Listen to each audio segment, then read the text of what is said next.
সুষ্ঠু নির্বাচনের ব্যবস্থা করুন। জনগণের সরকারি মানুষের আশা আকাঙ্ক্ষা, মানুষের দুঃখ দুর্দশা দূর করার জন্য তারা প্রয়োজনীয় ব্যবস্থা গ্রহণ করবে। বন্ধুগণ, আমরা বলতে চাই, আমরা ছাত্রগ্রাম বলতে চাই, যে সমস্ত পুলিশ আমাদের সম্মানিত শিক্ষকদের উপর হামলা করেছে তাদের অবিলম্বে চিহ্নিত করে তাদেরকে শাস্তির আওতায় আনতে হবে। আমরা বলতে চাই, শিক্ষা উপদেষ্টা, স্বরাষ্ট্র উপদেষ্টা, আপনারা অবিলম্বে অতি দ্রুত আমাদের শিক্ষকদের উপর যে হামলা হয়েছে তাদের কাছে এসে ক্ষমা চান, ক্ষমা ভিক্ষা চান। আর যদি না চান তাহলে আমরা ছাত্র সমাজ কিন্তু বসে থাকবো না। আমাদের শিক্ষকদেরকে নিয়ে তাদের যে ন্যায্য দাবি, সেই দাবি আদায়ের লক্ষ্যে তাদের সাথে আমরা কাঁধে কাঁধ মিলিয়ে রাজপথে সোচ্চার থাকবো। আমরা বলতে চাই, যে সমস্ত শিক্ষকরা হতাহত হয়েছে তাদের চিকিৎসার ব্যয় এই রাষ্ট্রযন্ত্রকেই কিন্তু গ্রহণ করতে হবে।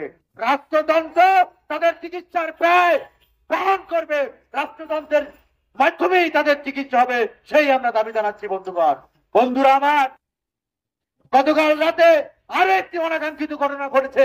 আপনারা দেখেছেন, 7 কলেজের অধিভুক্তি নিয়ে যেভাবে আমাদের ঢাকা বিশ্ববিদ্যালয় এবং 7 কলেজের শিক্ষার্থীদেরকে মুখোমুখি দাঁড় করিয়ে দেওয়া হয়েছে। এটা আমরা মনে করি একটা গভীর ষড়যন্ত্র। 7 কলেজের যে দাবি, সেই দাবি আজকে আমরা দেখলাম নাম কাওয়াতে তথাকথিত ভাবে আজকে বলা হচ্ছে তাদের দাবি মেনে নেওয়া হয়েছে। 7 কলেজকে ঢাকা বিশ্ববিদ্যালয়ের অধিভুক্তি থেকে বাতিল করা হয়েছে। যদি তাদের অধিভুক্তি থেকে বাতিল করা হয় তাহলে তারা কোথায় যাবে? তারা তো জাতীয় বিশ্ববিদ্যালয়ে যেতে পারবে না।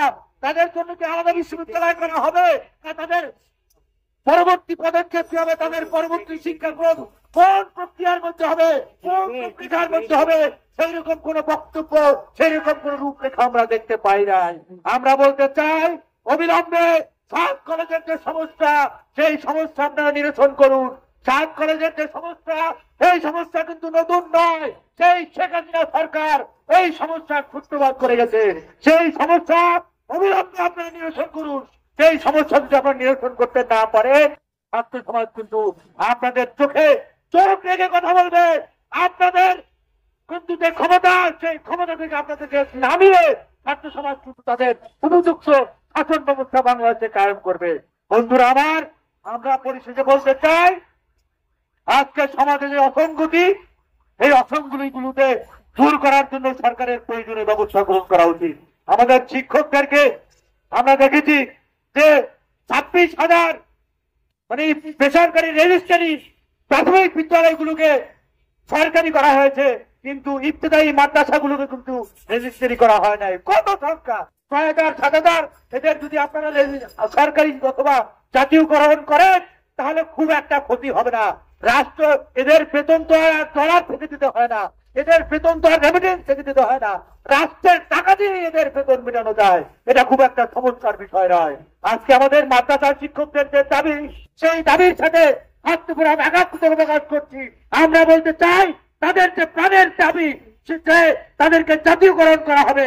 সেই অবিলম্বে তাদের সেই প্রাণের দাবি, তাদেরকে জাতীয়করণ করা, সেই জাতীয়করণ করার ব্যাপারে সরকার দ্রুত উদ্যোগ গ্রহণ করবে, সেই আশা রেখে আমি বলতে চাই, আজকে যারা এখানে এসেছেন তাদের সবাইকে ধন্যবাদ জ্ঞাপন করে আগামী দিনে যেখানেই হবে অন্যায় অবিচার, সেখানেই হবে ছাত্রগ্রামের কণ্ঠস্বর।